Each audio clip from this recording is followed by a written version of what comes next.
All right, here we are in the guided practice. We're going to watch the video below and then answer the module discussion questions in the Google Classroom.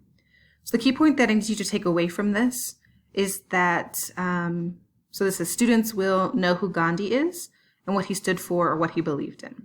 So the person that we're going to be talking about is Mahatma Gandhi, sometimes called Mohandas Gandhi, kind of variations on his name depending on like who was talking about him, what kind of group he was with, and like followers versus friends. So a quick biography of him. The word Mahatma means great soul. Mahatma Gandhi is one of the most famous leaders and champions for justice in the world. He is best known for fighting against the British rule in India and fighting for his people's independence. His principles and firm belief in nonviolence have been followed by other important civil rights leaders, including Martin Luther King, so MLK Jr., and Nelson Mandela. His renown is such that he is mostly just referred to by the single name Gandhi. So the reason we're talking about Gandhi, we've just like jumped from World War I or World War II into Gandhi, is that this is happening at the same time as World War II is going on. A lot of Indian soldiers were being sent to the most dangerous parts to fight in the war because they were British subjects. And so they were being sent to fight in this war that really they had no business in being. They were also being starved to death. All the food the Indians were growing were being sent to British soldiers and not being kept there. So a ton of Indian people were also starving to death as a result of World War II. And just so the rations being sent. And Gandhi just didn't want this for his people anymore. And so he decided to stand up against British colonialism in India, which is also interesting because he was British educated. So he went to school in London, but then came back and basically saw like his people needed to be freed. And today we refer to him just as Gandhi. If you are interested to learn more about Gandhi, you can click on this link right here. And it will take you to some more information about who he was and his life. And then get ready for a Google discussion. Right, so let's watch this video. You're going to click it here. Remember, if you can't play the video in Internet Explorer, same deal. If you can't, just like click it open, copy it over into Internet Explorer, or play it on your phone. We're going to be looking at this massacre. The movie is from Gandhi. You're going to click on the link above. And you're going to use the video as well as quotes from the video to help you answer the discussion questions. So as we're watching, I want you to be thinking about these two questions. Why would the people of India feel the need to resist or fight back against British rule? So why would Indians want to fight against British? And also based on the video, how do you believe the British government viewed the people of India and their place in British society? So how do you think the British people viewed the people of India and their place in society? So think about as you're watching the video.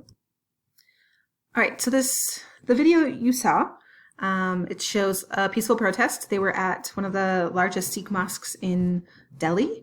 So Sikh is one of the religions in India. And they were peacefully protesting, just saying like, we need to stand up against the British for our way of life. And then the British officer, which is interesting if you noticed, the British officer was sitting in a car driven by an Indian subject.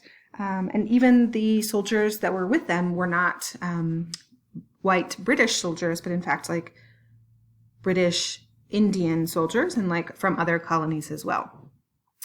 They lined up there in the crowd and they just shot into the crowd of women and children and men that were peacefully protesting and calling for nonviolence. And then you saw that like the tribunal council at the end questioning the general, who was super cold and just like really distant about what his role was. That he very obviously wanted to teach the Indians a lesson by putting them down in a violent, oppressive way. So why would the people of India feel the need to resist or fight back against British rule? So if you just look at it from the video, what was the attitude of the British general, the British people, even in the tribunal, about regular Indian people, and why would they want to resist? So you're answering that question here. And then the second one you're answering is based on the video, how do you believe that the British government viewed the people of India and their place in British society? So they were technically considered British subjects because they were a colony of the British crown. But do you think that they were equal to, say, like a white British subject? So I believe that the British government viewed the people of India like, and then they viewed their place in the British, their place. So they viewed the, I'm going to put the Indian subjects.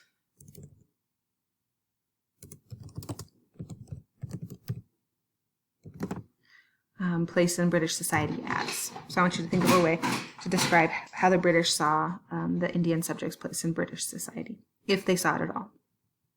Once you've answered both of these questions, you're going to copy and paste these into the Google Classroom and respond to your classmates. So again, I'm actually going to ask for one response for each of them.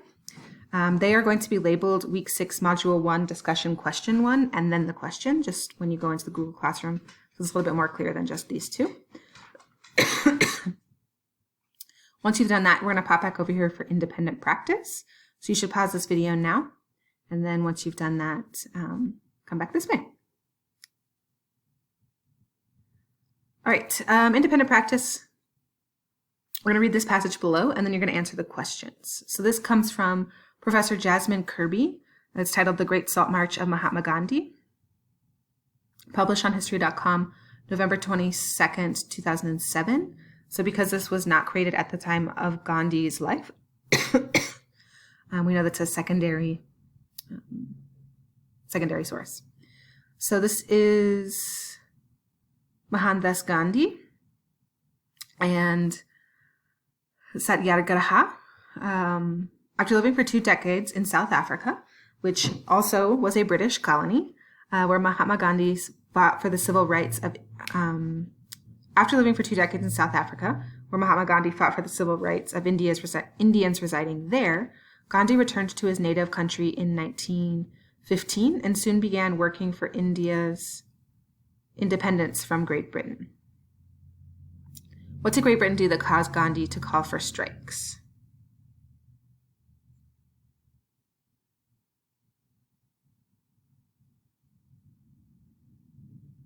They took away rights and freedoms. They gave India independence. They threw Gandhi in jail, or they forced India to fight in World War I. So based on this, what was Gandhi caused? What had caused Gandhi to call for strikes against the British? So I noticed here that he was fighting for civil rights for Indians who were residing there. And so it looks like this is going to help answer that most, that they took away rights and freedoms. So I'm going to highlight that as well. India did not get its independence until 1945, so well after 1915. They did throw Gandhi in jail, but not in South Africa. It was well after his return to India. And they did force India to fight in World War I, but that is simply because they were British subjects. But at the time, Gandhi was not fighting against Indians having to fight in World War I. What was the crawling order? Which strangely should be, I'll have to do some moving around before you get this, but the massacre and crawling order turned Gandhi against any future cooperation with the British government.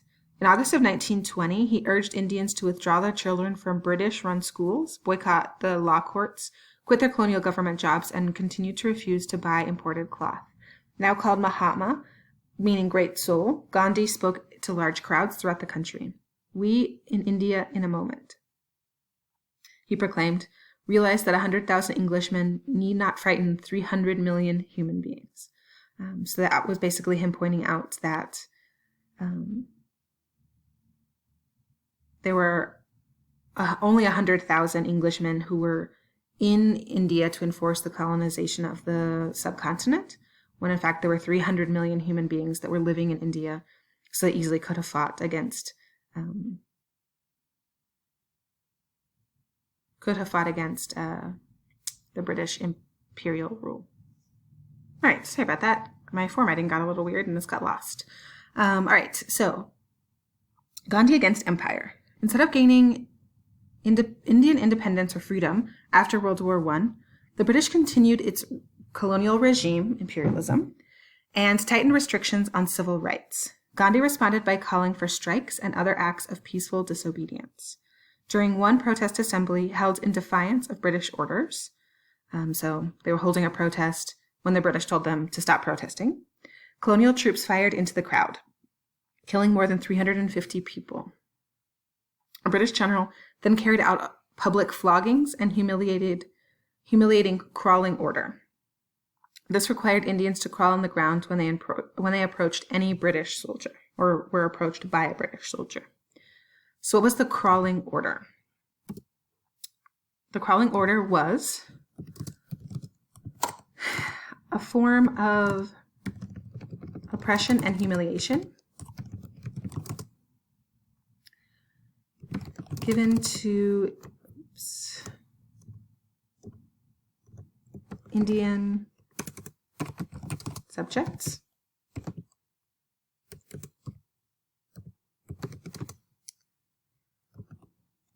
to crawl on the ground in the presence of a British soldier as punishment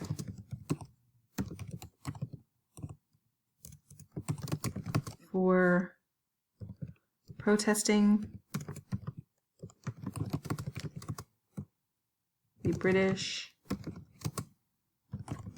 imperial rule of India. Great.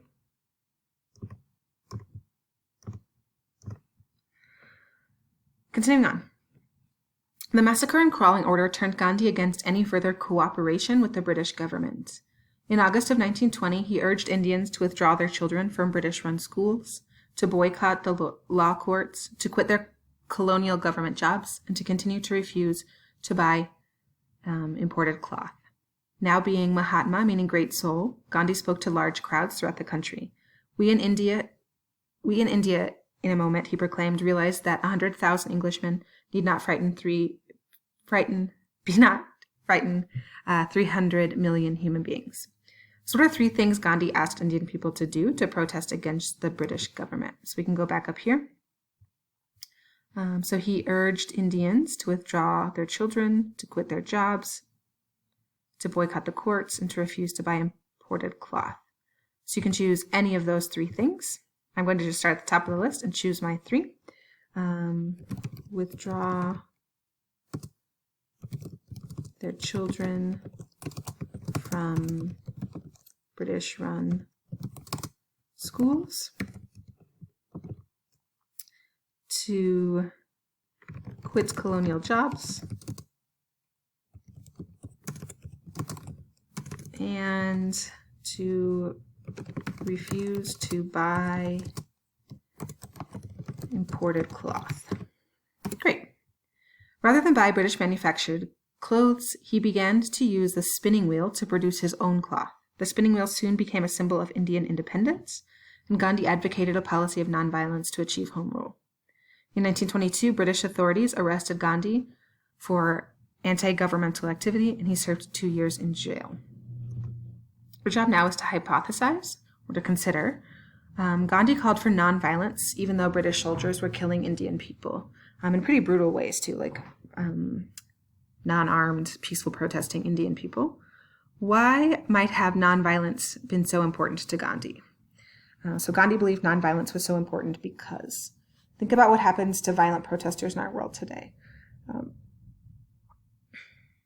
If you are peacefully protesting through nonviolence, what does that demonstrate to the world? So I think Gandhi believed nonviolence was important because it showed the world and the British government